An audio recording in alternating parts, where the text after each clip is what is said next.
मला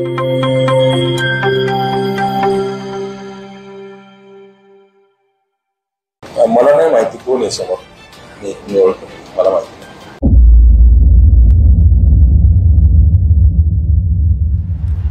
शेवटी अहंकाराचा कुठंतरी अंत होत असतो. तुम्ही जर बघितलं तर कितीतरी अहंकारी पुरुषांनी आपला अहंकार त्या ठिकाणी दाखवला आणि तो शेवटी अहंकार संपलेला आहे.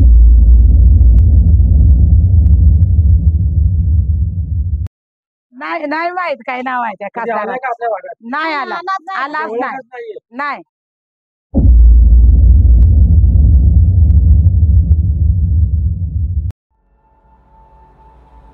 मावळ लोकसभेसाठी महायुतीचे उमेदवार म्हणून विद्यमान खासदार श्रीरंग बारणे यांना तिसऱ्यांदा संधी मिळाली आहे. तर मावळ लोकसभा मतदारसंघात 6 विधानसभा मतदारसंघ असून यात महायुतीचे आमदार आहेत. त्यामुळे यंदा श्रीरंग बारणे यांची 5ही बोटे तुपात असल्याचं चित्र आहे. मात्र उमेदवारी जाहीर होतानाच भाजपने बारणे यांच्या विरोधात दंड थोपटले होते.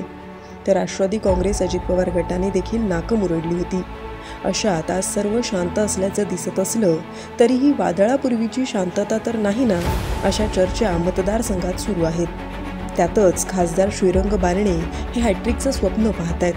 नव्हे तर आपणच पुढील खासदार अशा आविर्भावात असल्याचे ते दिसत आहेत. याचं जिवंत उदाहरण म्हणजे नुकतंच पिंपरी चिंचवड इथे झालेल्या एका पत्रकार परिषदेत बोलताना समोर कोण उमेदवार आहे मला माहीत नाही असं बारणे म्हणाले.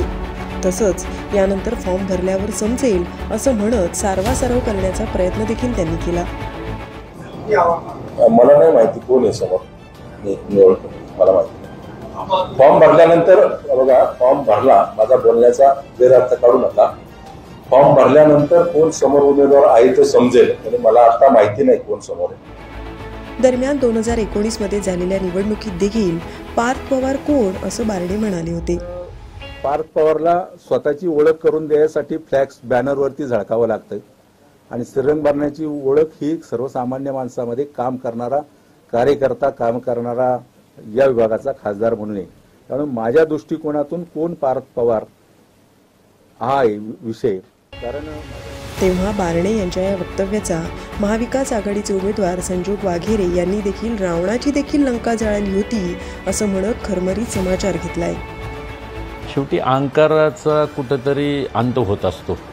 तुम्ही जर बघितलं तर कितीतरी अहंकारी पुरुषांनी आपला अहंकार त्या ठिकाणी दाखवला आणि तो शेवटी अहंकार संपलेला आहे.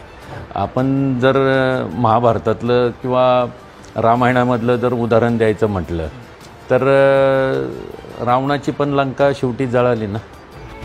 दरम्यान गेली 10 वर्ष श्रीरंग बारणे हे मावळ लोकसभा मतदारसंघाचं प्रतिनिधित्व करतात. त्यामध्ये कर्जत विधानसभा मतदारसंघ देखील सामील आहे. कर्जत मतदारसंघात ग्रामीण भाग मोठ्या प्रमाणात आहे. मात्र याच ग्रामीण भागाकडे बारणे यांचं दुर्लक्ष झालं असल्याचं चित्र आहे.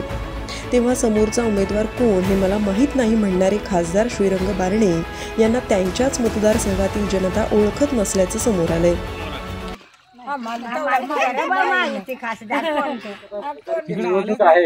खासदारला तुम्ही ओळखता, काय नाव आहे खासदारांचं? नाही माहित काय नाव आहे त्या खासदाराचं. नाही आलाच नाही. लोकसभा निवडणुकीचं बिगुल वाजलंय. पहिल्या टप्प्याच्या मतदानाला अवघे काही दिवस शिल्लक राहिलेत. अशात मावळ मतदारसंघात देखील प्रचाराच्या फैरी झडतील. मात्र बारणेंना यावेळी मतदार स्वीकारतील का हे पाहणं महत्त्वाचं ठरणार आहे. ब्युरो रिपोर्ट, लोकपर्व मराठी, रायगड.